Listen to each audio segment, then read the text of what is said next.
Death, destruction, despair, fear, terror, and of course, war. These words can summarize chaos and what it is. It is hard to imagine for so many millennia the horrors of chaos have terrorized the galaxy, manipulating its inhabitants. It was because of the destructive forces of chaos that the Imperium of Man, the largest and most powerful nation in the galaxy, was nearly destroyed. But what is chaos really? Most often the word means its influence, the chaos gods, their followers, and of course the warp itself. Chaos is synonymous with the warp. They are inseparable. Chaos is an endless ocean of spiritual, emotional energy that fills the warp, and this ocean is a great untainted force of change and power. It is physically and spiritually corrupting. Even so, the most gifted psychers can harness this energy. It gives them the ability to transcend the material laws of our universe. Such power comes at a price. The malevolent influence of chaos can twist a psyker over time, corrupting his soul and mind. To better understand the essence of chaos, let us turn to the history of its origin. And we begin, of course, with the warp. Warp is a psychic dimension parallel to our world, which is also called immaterium. In other words, there is materium, our dimension, and there is immaterium, the warp space. There is no exact data when exactly warp appeared, but many agree that warp has existed as long as our galaxy. Hard to believe, but it was once a very different place from what it is now in the 41st millennium. It was a relatively peaceful place with no warp entities or dark gods as such. But time passed, civilizations were born and died. Their strong emotions, especially such as anger, hatred, envy and fear, were reflected in the warp. They filled it and took shape. These changes affected not only the filling of the warp, but also its condition. Simply put, the warp became chaotic and unpredictable as the emotions of the various races filled it. Over time, the emotions of sentient beings became embodied in demons. The dark gods Khorne, Nurgle and Tzeentch were the final act. They are the embodiment of the emotions of thousands of civilizations that the warp has distorted to the point of absurdity. The dark gods are the most powerful beings in the immaterium, so powerful that they can manipulate the warp itself, tweaking its currents to suit themselves. The last fourth-born god of chaos was Slaanesh. As a result of the sinful fall of trillions of Eldari, their emotions gave birth to a new dark god. Slaanesh's awakening was so powerful that with his first breath, with a scream, he almost completely destroyed that civilization and created the most powerful rift between materium and immaterium, the Eye of Terror. And so chaos was born. The pernicious forces born in the warp are undoubtedly powerful, but being shaped by one kind of emotion, they are completely consumed by it alone. Their power and very existence depends on the emotions of mortal beings. Chaos gods are able to allocate some of their power in order to create various demons. They reflect the character and abilities of the creator god. Even though chaos has already been divided into 4 gods, each of them is still so mentally huge that they have no physical embodiment.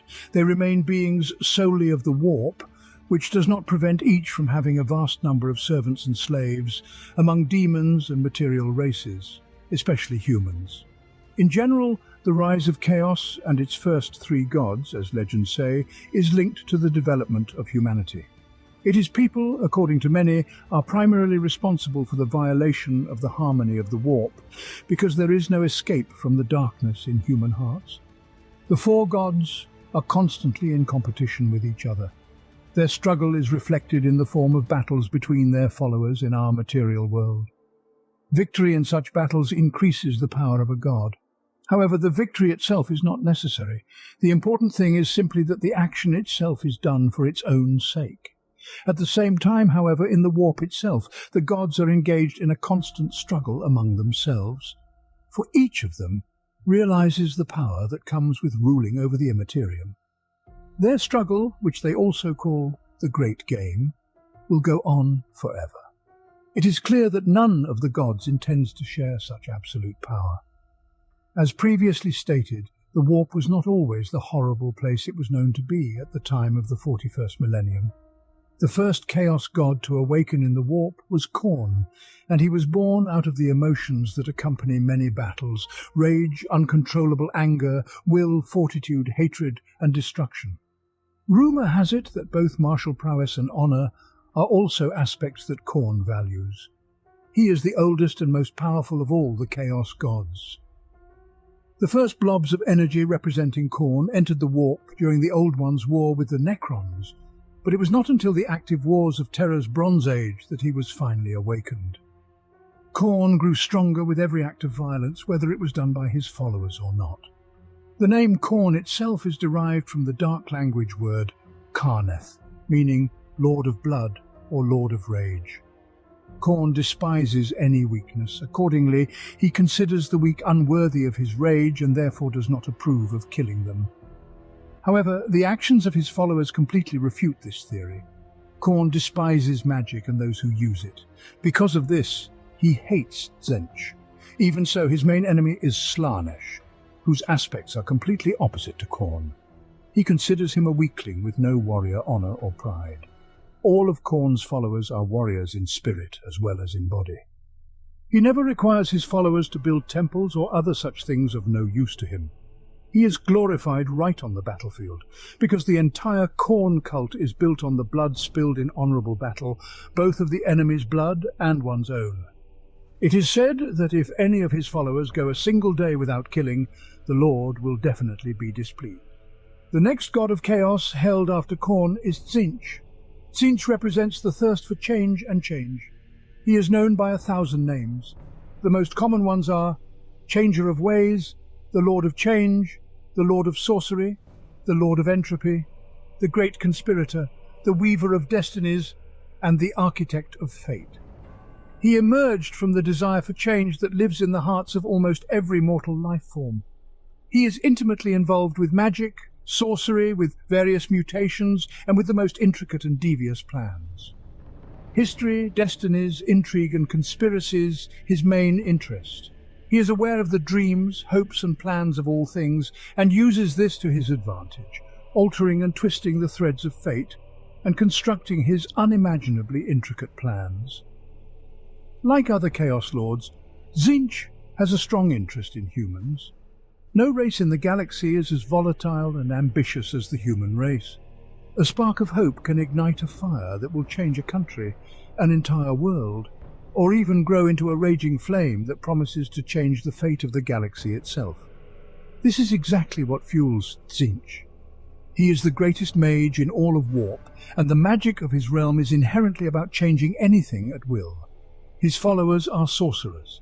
To others, he himself is able to bestow powerful powers. In addition to magic, Tzeentch is also attracted to all sorts of intrigue and conspiracies. He is aware of all the affairs going on in the galaxy, and knows what is to come as a result of mortal intrigue. Tzeentch can comprehend the future, foreseeing all possible probabilities. His aspirations and intentions are unknown.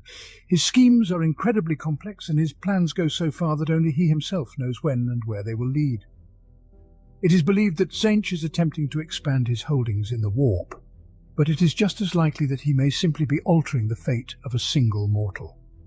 Such is his nature.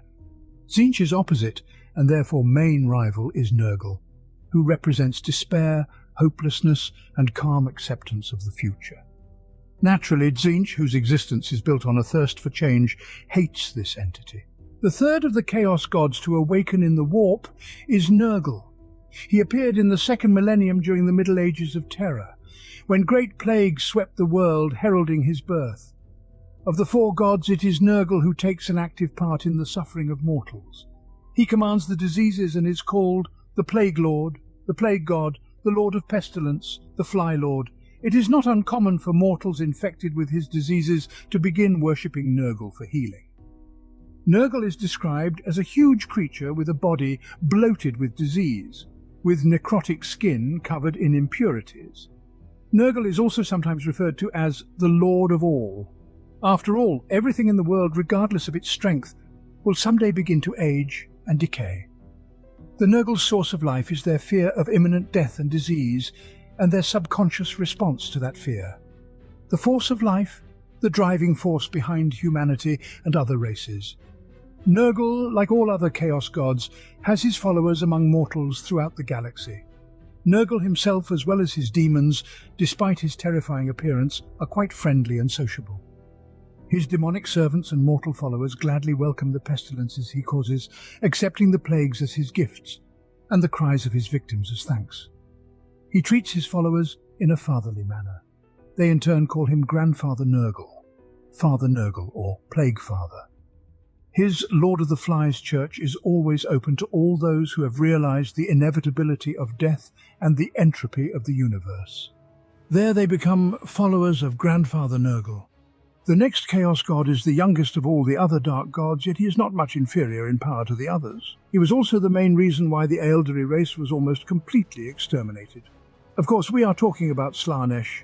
She is the god of lust, debauchery, excess, perfectionism, and hedonism. Slaanesh originated from a scream that formed a warp rift in one part of the galaxy called the Eye of Terror. Slaanesh is capable of taking any form, but is most often represented in a two-part image, a left female and right male with golden hair and 2 pairs of horns. However, it is capable of taking an attractive humanoid form, or even being hermaphrodite. Eye of Terror is the result of the Slaanesh awakening in the warp. In addition to the Eldari themselves, their gods were destroyed, with the exception of Khorne, who was shattered into many shards, the laughing god Sigarak, who hides in a spider web, and Isha, who, according to the lore of one of the artificial worlds, was captured by the chaos god Nurgle. The symbol of Slaanesh is a conjoined symbol of male and female, but her followers rarely flaunt the symbol. Instead they wear jewellery of an erotic nature. The main enemy of Slaanesh, Khorne, as their ideals are completely opposite. As previously stated, the baneful power of chaos has had a constant influence on the mortal worlds throughout its existence. Every deity in the warp, from the most powerful to the most common demon, have their followers among the mortal races. During the 31st millennium, the Emperor's most trusted son, named Horus Lupercal, fell under the influence of chaos on Davin. In addition to Horus and his underlings, 8 more of his Primarch's brothers and their legions fell under the influence of the warp gods. Thus began the greatest civil war in the history of Imperium, which put an end to all the Crusades. The Emperor himself was badly wounded in a battle with Horus. At this point, Chaos added 9 legions of Astartes to the ranks. This made up the main backbone of Chaos's military force in Materium. We will touch on some of the units that are in the service of each of the 4 dark gods, and we'll start with the Khorne berserkers. Some of the first to succumb to the destructive forces and follow Horus were the 12th Legion of War Dogs, led by their Primarch Angron. Following Primarch's example, the Astartes began to worship the blood god Khorne, glorifying him with violence and slaughter. Even before the heresy, the would-be World Eaters had established themselves as some of the most effective melee warriors. Their rage and gratuitous aggression played into the Emperor's hands. It made the War Dogs excellent fighters, capable of doing their lord's bidding. And such animalistic rage was not ignored by the dark powers of the Immaterium. After the Emperor was betrayed in the ranks of the 12th Legion, special units began to appear, who fully dedicated their lives to the god of blood, skulls, and the lord of battles. They were nicknamed Khorne berserkers, monstrous and ruthless melee warriors. They literally cannot see their existence without battles, assassinations, and a sea of blood in the name of their deity. In addition to the Eaters of Worlds, other legions of Astartes have joined the ranks of the berserkers, but the former War Dogs have managed to not only fill the ranks of the berserkers, but also give them a far more monstrous aura. Blood to the blood god, skulls for the throne of skulls. That was their new motto. The Astartes had become part of a brotherhood so savage and bloodthirsty that they were capable of attacking their allies and even each other at the slightest occasion. Skulls dangled from their belts and shoulders and from their chains, along with strips of skin covered in caked blood. Khorne berserkers are brutal and ruthless fighters. They prefer melee weapons exclusively, the axe being their mainstay, as it is the Khorne's favourite means of killing, but no berserker has ever given up swords and chainsaws. Their zeal to please their blood god knows no bounds. They enjoy their bloody work, and even though they are wounded, they will fight to the last, trying to sacrifice as much blood as possible to their bloody god. Skulls for his throne of skulls. But a mortal's propensity for aggression alone is not enough to become a berserkers. All these ferocious souls undergo psychosurgery to turn into bloodthirsty warriors who can't control their anger. They become the perfect candidates for the Khorne berserkers. A decades-long siege or titanic battle involving millions of people is like food and drink to them. In such circumstances, entire berserkers' battle groups will gather to participate in the carnage, after which they assemble huge pyramids of skulls from defeated enemies and perform bloody rituals to glorify the Khorne. Those we will discuss next favour conventional physical strength over the destructive power of the warp. They weave the fate of the galaxy through macabre rituals and forbidden agreements, and we will be talking, of course, about sorcerers. The line between psychic power and unbridled sorcery is quite thin. The Order of Adeptus Astartes deny it, but whenever a librarian uses his psychic power, he risks poisoning his soul. Even the most cautious psyker in the heat of battle can accidentally overstep his bounds and cause a massacre. Except that instead of being horrified, he will take forbidden pleasure, which is the first step on the road to limitless evil. After that, Psyker begins to hear ominous whispers of limitless power and might, and visions of immortality will come in dreams. Those who succumb to this sweet call will eventually become a witchfinder, a being capable of controlling the destructive energy of the dark gods. The first blacksmiths were spawned by the 15th Legion of Thousand Suns. Through their thirst for knowledge and unique psyker abilities, all legionnaires, led by their Primarch Magnus the Red, surrendered themselves to the power of the god of magic, Tzeentch. They rightfully hold the title of the most powerful witch doctors in the world. Inside Eye of Terror, the former legionnaires, led by their demonic Primarch, are constantly improving their abilities and gaining new knowledge. Azek Ahriman is considered to be the most powerful sorcerer, the former and only chief librarian of the Thousand Suns Legion, lord of the diviners and mystic warriors of the Corvid cult. He was also a skillful fighter and a determined field commander, hardened by nearly 2 centuries of warfare. In battle, Ahriman often played a key role in his legion, predicting enemy actions and devising complex strategies to pave the way to victory. Even when confusion and chaos reigned around him, even before the heresy, Ahriman possessed a deep mind and an exceptional talent for controlling warp energy. All of this allowed him to achieve great success and rise to prominence during the darkest days of his legion. When Primarch was able to reunite with the Thousand Suns, Ahriman became Magnus the Red's best apprentice and assistant. After his defeat in heresy and exile in Eye of Terror, Ahriman remains the most powerful mage and sorcerer. He is second only to his Primarch and Tzeentch himself in his knowledge of sorcery. Unlike other witch doctors, Azek does not consider himself a devoted follower of chaos, much less a servant of Tzeentch. Instead, he dreams of becoming a god himself. It is unclear whether Azek himself realizes that such aspirations only bring him more under the influence of the Architect of Fate, for the nature of this dark god is made up of the hopes and ambitions of any mortal being. But even after becoming the champion of Tzeentch, Azek Ahriman can't stop dreaming of rebuilding his home world with the Legion and undoing all the evil he brought to the galaxy.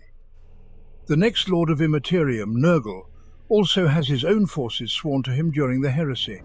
They were the Astartes of the 14th Legion of the Death Guard. They were trapped in their spaceships during a warp flight when a deadly plague struck their fleet. Mortarion and his legion, in order to preserve their lives, put themselves completely at the mercy of the Lord of Decay. Though their bodies swelled and bloated from the monstrous diseases, they no longer felt fear or agony, and even ceased to fear death. Since then, many of them have dedicated themselves to the service of Nurgle. However, those eager to join the ranks of the illustrious Death Guard must swear allegiance to Mortarion. But the Plague Space Marines' appearance is deceptive. Though they look like crumbling lumps of rotting flesh, they are dangerous foes in combat. Their brain-affected decay has made them immune to weakness in their bodies or the pain of battle wounds. The Plague Space Marines prefer to fire at close range in combat so that they can see their enemies' festering wounds as best they can. In melee attacks, they use blades soaked in rot and hundreds of diseases. In addition to their standard weapons, they also create toxic grenades from severed enemy heads, filling them to the brim with a mixture of all manner of diseases and sealing them with ancient wax. As a result, such grenades become terrifying weapons that are almost impossible to hide from. The first Noise Space Marines, Slaanesh, emerged from the 3rd Legion of Astartes' Children of the Emperor. During the same heresy, they, led by their Primarch Fulgrim, surrendered themselves to the god of lust and pleasure. Even before the Horus Rebellion, the Emperor had granted special privileges to the 3rd Legion. Looking at the honours and hearing the praise for the 3rd Legion, few doubted that its soldiers embodied the ideal Astartes in the Emperor's mind.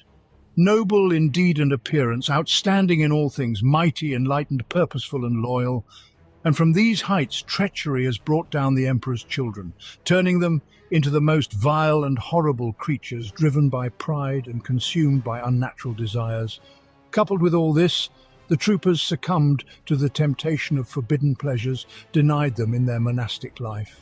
Power, wealth, accolades, all made the once illustrious children of the Emperor ideal candidates to serve the Prince of Pleasure. Noise Space Marines, dedicated to Slaanesh, received mutations characteristic of this god.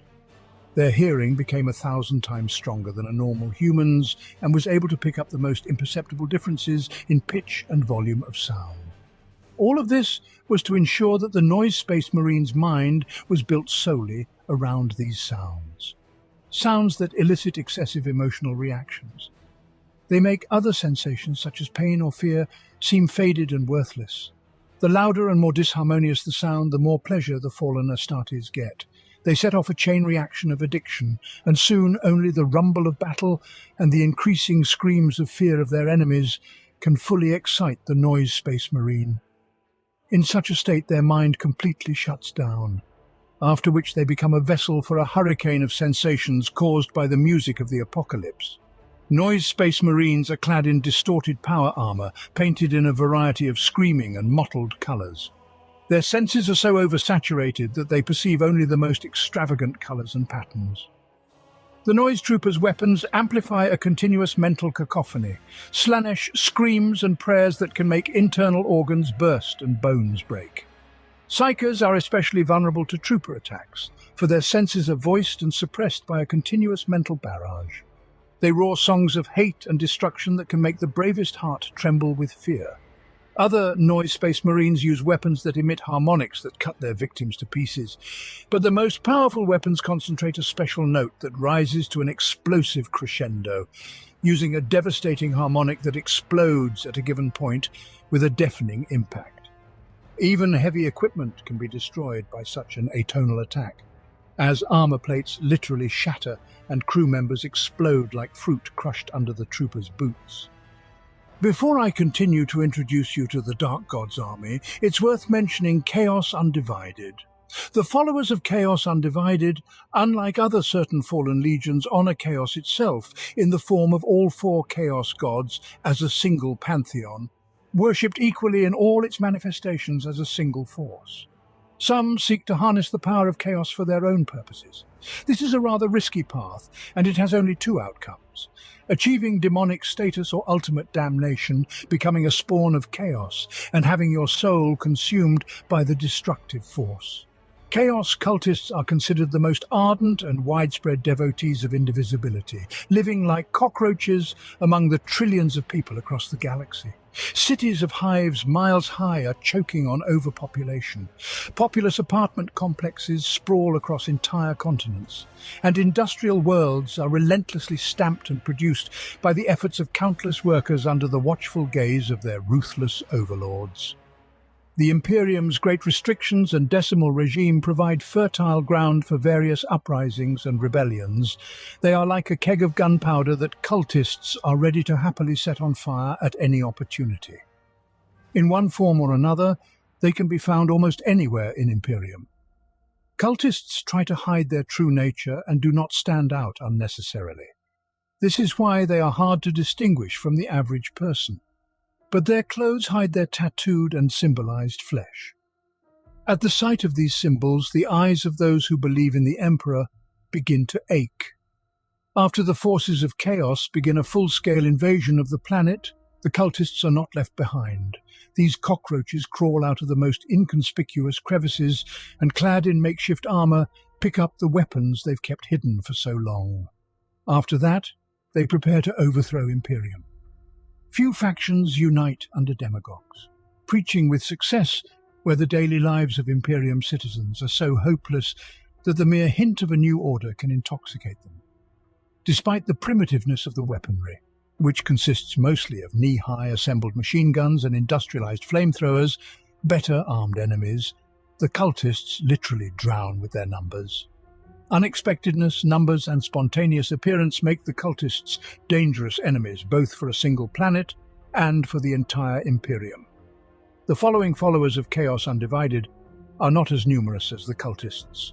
However, they are the most dedicated servants of the Dark Gods. Their strength is the Word.